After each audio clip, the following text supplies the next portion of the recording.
As humans, we want to be loved. Whether you black, white, Asian, male, female, trans, whatever you are, whoever you are, whatever you look like, we all crave love. It's just in our human nature, honestly, is to crave love, to want love.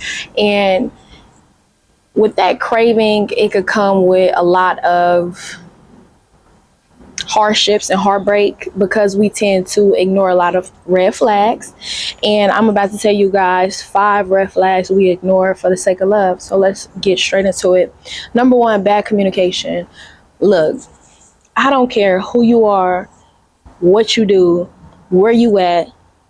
When you love somebody, when you fuck with somebody, you're going to communicate. Nobody is a bad texter to anybody that they genuinely love, period. So don't allow anybody to be like, I'm just not a texter. I'm a caller and all of this and all of that. I'm just so busy. You make time for what matters at the end of the day. If y'all don't think LeBron James is not in constant communication with Savannah James throughout their day, you're fucking delusional.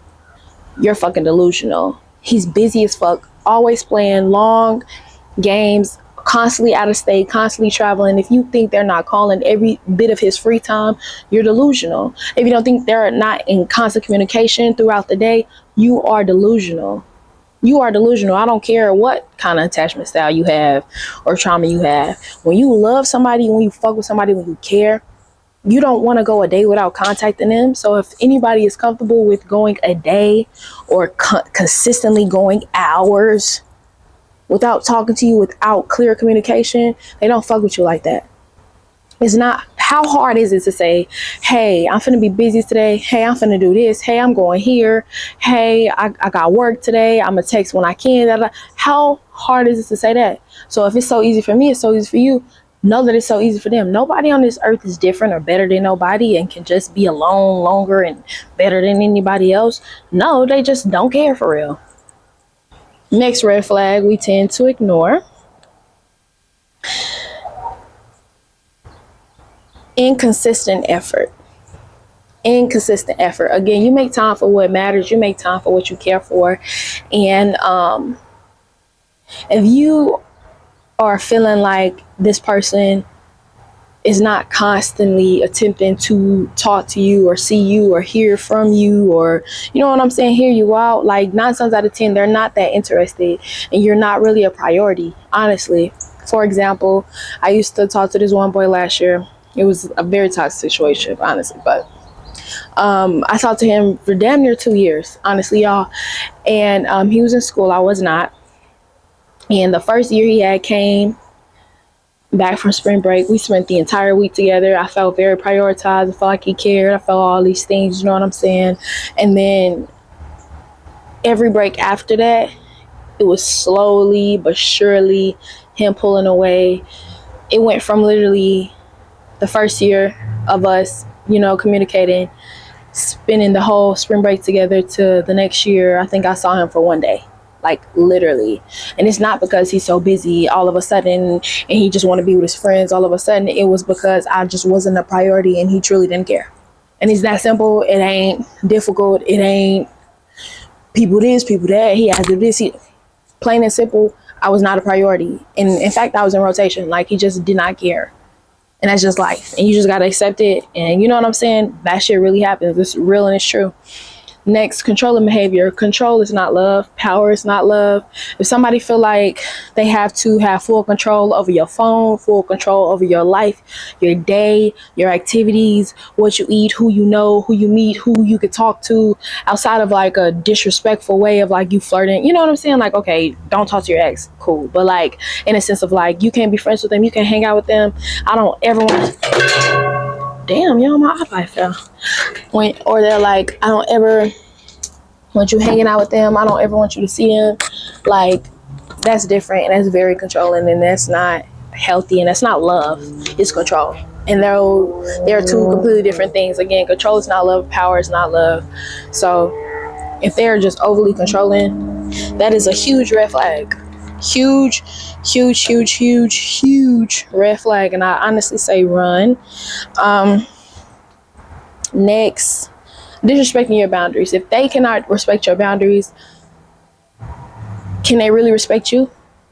Because if this is something that you care about, this is something that you don't want to do, this is something you're not okay with, why would they even put themselves in a position to disrespect you or make you feel like that and make you feel like how you feel isn't enough and it don't really matter enough for them to not do something to hurt you and bother you?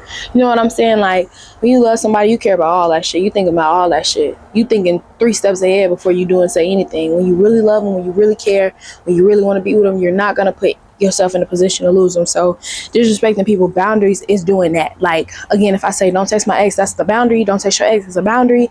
And you cross that line, you're disrespecting me. Not only my boundary, but me. And if you don't respect me, what are we doing together? What are we doing together? Why are we in a relationship? You don't respect me. You need love, trust, and respect in every relationship, friendship. You need it all. So if you can't even respect me, what are we doing? Next, and I believe this actually is the last one, making you feel like you're not enough. And this is a huge red flag. I missed it my entire life. It's very subtle. It's not always like really flashy and just in your face to where like what they say is just like so like loudly disrespectful or loudly mean, but it be like the little subtle things or like the little jabs of like just making you grow like insecure. Like when people think they like keeping it real and just being honest with you, like they're really criticizing you, and it could chip away your confidence in your self-image and just truly how you feel about yourself and like who you are as a person. For example, for me, again, the last person I talked to, I did not feel like I was enough at all. I never felt like, I don't know, it's like, I don't know if y'all like know my body, like y'all could go on my social media and y'all could see my body, but like he would literally be like, you know you're not that small, right? To be doing all that. Like, you're not that small. And it'll be like, damn, like, I'm not that small to like hug you, to like jump on you. Like, I'm trying to say I'm big. Like, it'll be little things, right? I'm gonna show y'all my size actually. Oops. I'm gonna show y'all my body so y'all can see my legs,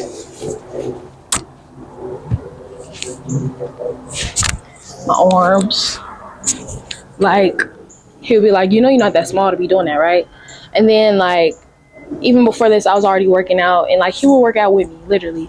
And it was a point where I actually got small because that was the goal, because he like, you're not that small. Like, it started making me feel like too big. He would like say little things like, damn, you was hungry, like, and I end up getting like small. And he was like, damn, you ain't got no neck. Like, are you okay? What you got going? Like, it's like, damn if I do, damn if I don't. If I'm too skinny, you feel away. If I'm like slim, I'm too big. Like, what? Like, I just never feel like I was enough. He always made me feel like I talked too much. He always made me feel like I wasn't capable of like doing talk videos, and like I wasn't stable or enough, or like I just wasn't enough, like through anything. And it got to a point where I literally stopped doing YouTube videos because he made me feel like I wasn't equipped to do it, and like I wasn't well enough or smart enough to speak on certain situations. And again, I end up stopped making talk videos as a whole, when in the beginning of the whole relationship, it was like, I'm your biggest fan, you look so beautiful, you know what I'm saying? You will like the videos, you will comment on the videos, to you really think you could be talking about all this and you can't. Like, you really don't even, you know what I'm saying? And I ignored it because of what seemed like green flags in the beginning, and the little jabs he was saying in a jokingly manner. So I'm just thinking he's joking, you know what I'm saying? So blah, blah, blah. I just said all that to say it's an example of how I ignore red flags in the past, just like you have, and maybe you are, but it's never too late to change. It's never too late to change your mind. You can do what you want when you want. You can always leave. You can always speak up. You can always work it out. But forever put yourself first. That's not an option. That's not a debate, and it's not a choice. It's a necessity. So though we want love, though we crave love, the first love, we genuinely need this from ourselves. So if you can't get that to yourself, you don't need to give it nor expect it from anybody else. You need to be alone. Straight up.